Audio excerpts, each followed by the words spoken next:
my thoughts on the food pyramid and how it's affected modern nutrition guidance. So today's talk, I'm going to give you a brief background of what the food pyramids have done for us in the past, what went wrong, what went well, and then what kind of came before the food pyramid. And then I'm going to talk around the world, diverse perspectives of what other countries do for nutrition guidance. And then we're going to look over current models of how America is taught nutrition guidance today. And then go over a bit nutrition guidance versus the science, so what evidence and research is done versus what the American people learn. So here's some background. The United States Department of Agriculture, the USDA, was created in 1862, and part of its mission was to distribute useful information on nutrition. So right here in the 1940s, you see a guide to good eating, which is also called the Basic 7, and it was the foundation diet with daily servings for 7 different food groups. So one of the problems with it was it lacked specific serving sizes, and it was considered a little complex for the time. So moving on to the 1956 to 1970s era, you have the Food for Fitness, which is the daily food guide. It was also called the Basic 4, and it specified amounts from 4 food groups. Basic 4 was really important because it marked the first time that food groups weren't represented as identical units, which brings us to 1984's Food Wheel, which is a pattern for daily food choices. And it was a total diet approach, and it set goals for both nutrient adequacy and moderation.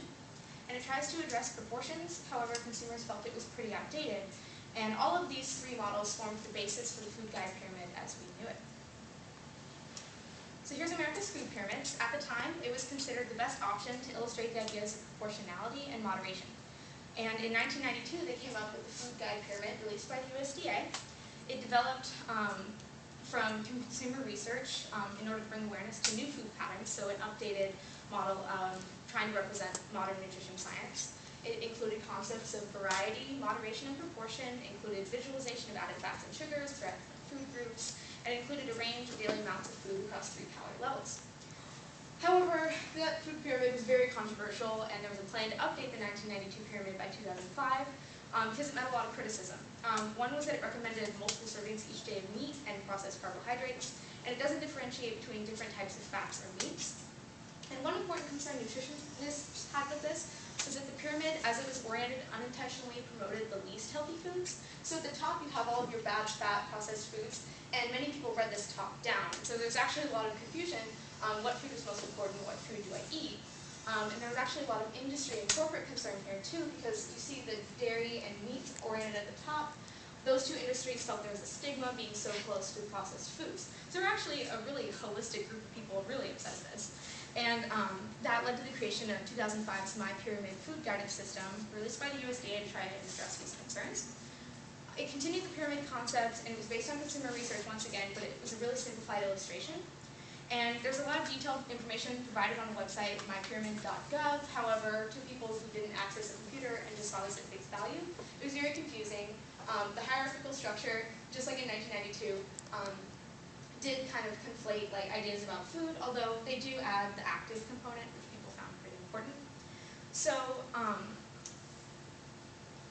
due to the problems that Harvard Public Health School found in these structures, they created their own healthy eating pyramid in 2005, and it emphasized a more detailed approach. As you can see, there's all that text there, and it also includes the basis of exercise on the bottom. Many experts have said that its health effects have been evaluated and confirmed, and it also separates the bad foods at the top from the rest. So just a better defined structure. Many found it much more specific than the others. So before I move on to current models, moving away from the food pyramids, I'm going to look real quick at what the rest of the world does with their nutrition guidance. So, fun fact, in 2007, the World Health Organization evaluated food-based dietary guides, and they reported that 16 of 35 of the world's food guides were actually pyramids. So that's just to highlight that starting in 1992, food pyramids became a really, really important symbol in American culture, but also around the world. And even though many found the science and the display really flawed, it did influence people quite a lot. So here's China's. And I'm just going to flip through these. Here's France, their food staircase. Germany has a 3D pyramid. This is the German food pyramid, the Mediterranean diet. This is the Japanese food guide tied in top. And one thing I want to point out now that you've seen a few of these is that they really do try and address a more culture-oriented model. They're trying to address the people that they're teaching this guidance to, And you'll see in a few of these, they emphasize exercise, they emphasize water intake, both really good things. This is the UK's Eat Well plate, and this actually looks quite a bit like our current model, which is the My Plate, which was released in 2011. It had a different shape to help, according to the USDA, grab consumers' attention with a new visual cue.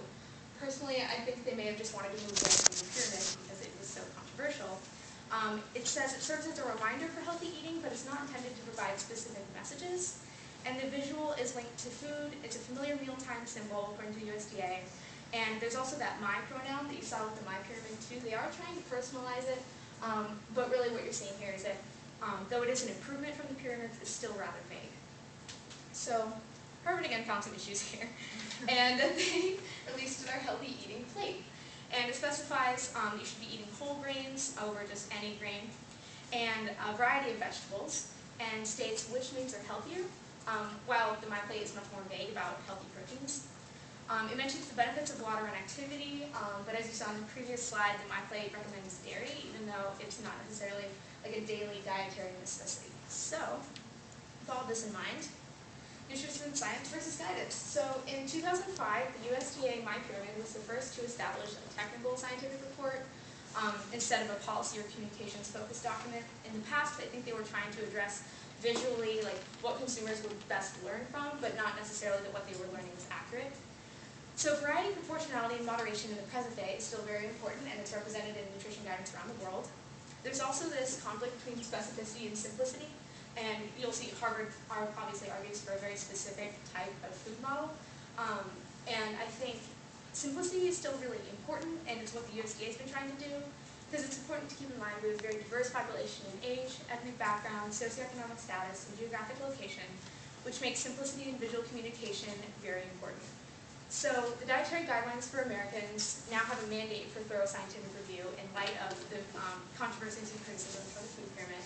And also I think we're now moving towards a better moderated, perhaps more specific model that consumers in America